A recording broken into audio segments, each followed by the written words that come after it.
Voilà, dans le thème révolution solaire, il y a thème converse. Ah oui. Voilà, donc en fait, vous cliquez dessus, thème Oui, bien converse. sûr, et puis il arrive. Il arrive, voilà, vous avez mis thème converse. Mhm. Là, vous cliquez dessus. Vous avez l'âge, révolution solaire, âge, bon, vous regardez pour moins 61 ans, par exemple. Mhm. C'est bien marqué, il y a un moins avant. Eh oui. Hein, si j'enlève le thème converse, tac, et là je regarde là-haut, j'ai 61 ans. Oui. Voilà. Et excusez-moi d'insister, c'est vous qui l'avez créé ce... Non, je l'ai fait faire. Oui, mais enfin bon, par rapport pour vous, par rapport à votre travail. Au fur et à mesure que j'ai évolué dans mon travail, je vais faire toutes les modifications. Oui, voilà. Oui. Ça fait 12 ans que je tanne avec ça, quoi. Et il m'a les fait au fur et à mesure, vraiment sans problème. Et donc, Didier Gélin, il en avait un, il était bien, il nous l'avait mis sur... Il était gentil parce qu'il nous l'avait mis sur... Puis après, quand on change de PC et tout, ça va plus, c'est dommage. C'est l'astrophysique traditionnel. Oui, mais... C'était le thème, voilà, que tout le monde c'était sympa aussi, puis sympa de sa part de nous l'avoir distribué. Mais si vous voulez faire du 4D, il faut passer par AstroPC. Oui. Voilà. AstroPC, on clique sur thème converse. Voilà.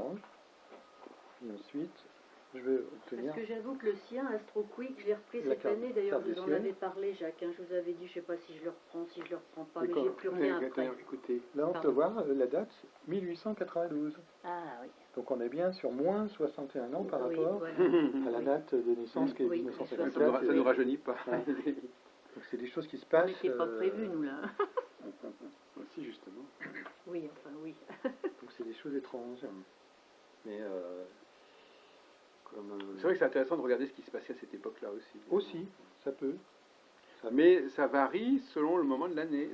À chaque âge, on a un thème convert différent. Oui, puisque c'est le thème natal est à mi-chemin entre les deux. Donc en fin de compte, c'est toujours calculé par rapport au...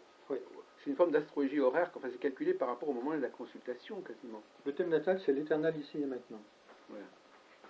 Et ensuite, le thème convert, il ne faut pas l'oublier, il évolue avec la vie. Et il est complètement dépendant de l'autre thème. Oui, c'est une espèce ça. On n'a peut-être pas assez souligné ce point. Voilà, c'est ça. Oui. Vous avez l'accordéon. C'est-à-dire qu'on change de thème convert tous les ans, en quelque sorte, à la limite. Enfin, toutes les minutes, mais enfin, pour une révolution solaire, c'est tous les ans. Oui, mais en fait, tout est comme ça. Etc. Mais pour chaque jour, ça. Oui, on pourrait dire qu'on va changer. Non, mais c'est une façon de. Je ne vais pas non plus dire qu'on va changer tous les jours, mais enfin, à la limite. Ça donne un peu le vertige, effectivement, que ce thème convert, non seulement il existe, mais il est constamment en train de changer. Ça part d'une idée de Penn-Roudiard qui dit que le thème natal, c'est un instant avec une profondeur. Et on a toute une vie pour explorer cette profondeur. Et donc, cette profondeur, en fait, on l'explore à travers notre champ, le champ du temps, le champ spatio-temporel. Donc, c'est un peu comme si, en fait, de ce thème natal, on montait comme sur une montgolfière. Et à chaque fois, on prend de la hauteur et le paysage s'élargit de plus en plus. On est toujours centré sur son thème natal, mais avec un regard qui s'ouvre de plus en plus. C'est-à-dire qu'on va sonder la profondeur du thème natal à travers ce champ d'expérience de qui est la vie. En tout cas, l'avantage au moins de votre système, c'est qu'on ne se limite pas au thème natal. C'est déjà pas mal parce qu'actuellement il y a une telle tendance chez les astrologues à ne travailler que sur le thème natal et à ne faire ne calculer aucun autre thème que le thème natal. Vous voyez, suivez mon regard, hein, voilà. Puisque là, effectivement, on passe carrément de 1 à 3. Puisque le troisième thème est dépendant du deuxième. Alors on passe de 1 à 3 et on peut même passer de 1 à 4 si on prend en compte le thème natal converse. Si on rajoute le thème natal converse. Ah oui, c'est ça. Alors celui-là, il est fixe par contre. Il est fixe, c'est-à-dire que les planètes ne bougent pas, elles sont toujours dans la même position en signe, mais ce sont les maisons qu'on inverse. Voilà. Alors ça, ce thème natal, lui, par contre, donc il y a deux thèmes qui sont variables et deux thèmes qui sont fixes. C'est ça. Ça fait un système à 4. Voilà. Donc les 4D. Et voilà. Aussi. Exactement. Donc ce thème natal converse est établi en... Alors justement, comment on le calcule le thème natal converse? Moi, par exemple, si je suis né en décembre 47, ça sera quelle année, moi, mon thème natal converse? Alors, votre thème natal, c'est celui votre thème natal, c'est celui que vous avez habituellement. Vous avez un ascendant à tel endroit et une maison neuve à tel endroit. Le thème natal converse, ça va être l'ascendant qui va commencer à partir de la maison 9 dérivée. Ah oui, c'est ça. Inversée. Ah oui, d'accord, oui. Vous l'aviez expliqué un petit peu rapidement. Alors, ce qui fait qu'on a toujours, on va toujours avoir un ascendant converse qui sera du même élément que son ascendant. Mais oui, parce que c'est un système un trigone. Trigone, voilà, c'est ça. C'est-à-dire que la maison 1 par rapport à la maison 9, il faut remonter de 4 signes. Donc ça peut être intéressant de regarder son thème converse, natal converse. Quelqu'un qui sera ascendant verso, il va se retrouver converse. Ça fait penser un peu à l'astrologie hindoue, ça où il y a plusieurs thèmes. Alors, ça part de l'astrologie hindoue, où les dasas, qui sont les périodes indiennes, il existe des dasas anténatales. Ah bon? Ah ben voilà, je savais pas. Et ça, c'est à l'origine. Moi j'avais oublié en tout cas. C'est pas connu, c'est même pas traduit en français. C'est Alan Léo qui est allé là-bas, parce que il faisait partie de la société théosophique. Oui, bien sûr. Comment s'appelait quand on lui a annoncé qu'ils avaient découvert le grand maître qui s'appelait Krishnamurti, il était allé là-bas. Oui, il y avait Annie Besant aussi. C'était Annie Besant, oui. Et puis aussi Leadbeater, oui. c'est l'astrologue, qui a découvert Krishnamurti. Et donc ils ont fait venir Alan Léo, qui lui venait régulièrement en Inde, qui était bien aguerri à l'astrologie indienne, et qui a adapté en fait les périodes indiennes, les dasas, qui étaient des dasas converses en fait, qui partaient du moment de la naissance et qui remontaient en arrière, qui les a adaptés à l'astrologie occidentale, ce qui a donné les progressions converses. Donc on a hérité par Germain Nollet via... ça a été traduit en français aussi. Oui. Les petits bouquins de Léo. Oui. C'est moi qui m'en suis occupé d'ailleurs. Oui. Ils ont été réédités. Rouge, voilà, mais ça c'est des rééditions. Ouais. Et Germain Nollet, c'était donc il venait de Charlouga. Oui, oui. C'est encore la même lignée. Oui. On retrouve en fait les astrologues anglais du siècle dernier. Voilà, c'est bien d'avoir pensé à ça quand même, c'est bien, ça manquait dans notre interview. Ce qui fait que quand vous cherchez sur l'astrologie, non astrologie anglophone, vous trouvez les révolutions solaires converses, elles existent. Ah, quand même, oui. Vous allez trouver Solar Return converse. Ah bon, Converse Solar Return. Et transit converse aussi. Ah d'accord. Moi j'y ai ajouté d'autres choses comme par exemple dans les comparaisons de thèmes, ce que j'ai appelé le thème miroir converse. Ça c'est dans mon premier livre, l'autre moitié du temps. Et puis j'ai généralisé aussi avec les thèmes quotidiens, la révolution lunaire. Ah d'accord. Que j'ai mis en converse. Donc ça nous vient déjà des hindous, d'accord. Oui. Voilà, c'est comme ça que c'est venu en 1920 à peu près. Oui. Quand à l'époque de la découverte de Krishnamurti, c'est né de là. Eh ben voilà un élément qui nous manquait. D'ailleurs c'est très bien de votre part de reconnaître votre dette. Absolument. Donc en fait, pour parler de dette, j'ai d'abord découvert tout ça. Les techniques converses, en fait, j'ai été interpellé par en fait un message de Pierre Cornuez sur le forum des discussions du CEDRA. C'était en 2000. La clé. Ouais. Et voilà sur la clé.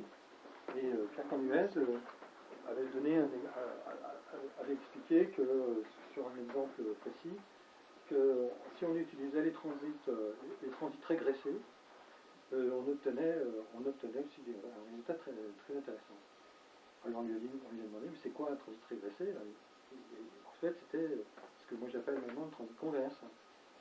Et il ne connaissait pas, il n'était pas allé voir la littérature anglophone. mais ça lui est venu comme ça.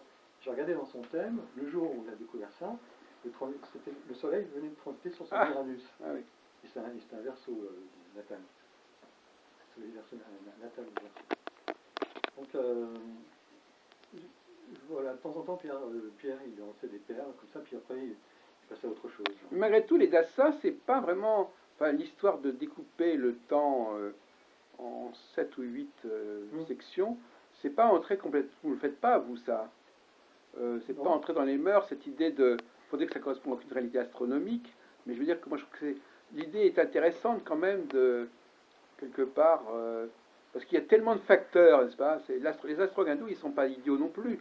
Il y a toujours, on a l'impression qu'il y a toujours un phénomène de compensation. C'est-à-dire, on complexifie et après on simplifie. Donc l'astrologie hindoue est très complexe, mais en même temps, les dassas, c'est très simple. Vous êtes pendant 15 ans sous Mars, pendant 17 ans sous machin, et puis donc ça donne et puis après vous pouvez rediviser aussi les dassas en sous-dassas. Mais l'astrologie, si vous voulez, moi, à mon avis, l'astrologie, elle a un rapport de fascination-rejet par rapport à l'astronomie. C'est-à-dire qu'à la fois, elle est attirée par l'astronomie, et à la fois, elle s'aperçoit que l'astronomie, ça la sature, que c'est trop compliqué, et à ce moment-là, ils inventent des solutions qui n'ont rien à voir avec l'astronomie, en fait. Comme les dassas, vraiment, ça n'a rien à voir avec l'astronomie, quasiment. À part le point de départ, mais je veux dire, le dassa de Mars ou de Saturne, ça n'a rien à voir avec la position de Mars ou de Saturne. De même que les directions primaires non plus n'ont rien à voir avec l'astronomie, et même les transits, et même quelque part les transits convers, c'est pas non plus on peut dire c'est une astronomie analogique. Enfin, je veux dire, oui, c'est analogique, oui. C'est une temporalité qui n'est pas...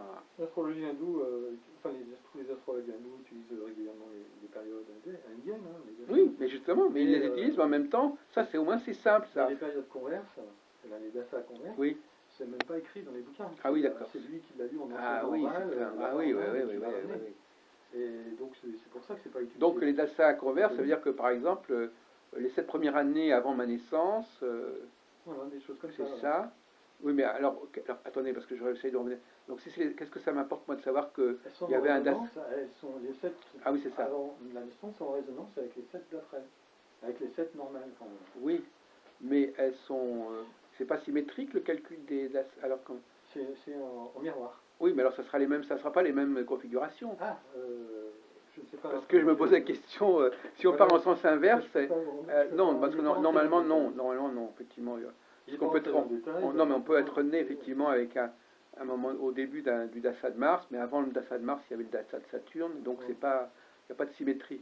Je sais que pour les planètes, c'est pas symétrique. Par exemple, vous prenez Pluton, il va pas mettre 30 ans dans un signe et puis 15 ans dans un autre. Non. Par contre, Uranus, ça sera plus régulier. Ouais.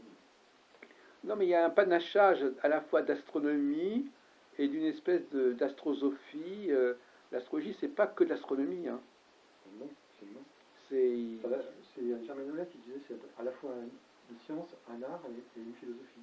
Oui, mais le problème, c'est qu'il y a toujours eu un non-dit à ce niveau-là, puisque les astrologues, finalement, ils font... je sais pas, par exemple, même quand vous utilisez les domiciles des planètes, c'est pas vraiment de l'astronomie non plus. Parce que c'est des attributions, d'accord, de telle planète à telle signe, mais ça ne correspond pas à la réalité astronomique. Donc chez les astrologues, ils disent souvent qu'ils font de l'astronomie, mais en réalité, il y a toutes sortes de techniques qui ne sont pas réellement de l'astronomie, mais qui utilisent le langage de l'astronomie. Voilà, elle utilise le langage de l'astronomie, et de temps en temps il y a des ponts à faire, et puis de temps en temps il n'y en a pas. Bon, c'est ce qui fait la richesse et la particularité de l'astrologie. Voilà. Bon. C'est quelque chose d'hybride un petit peu. Ouais.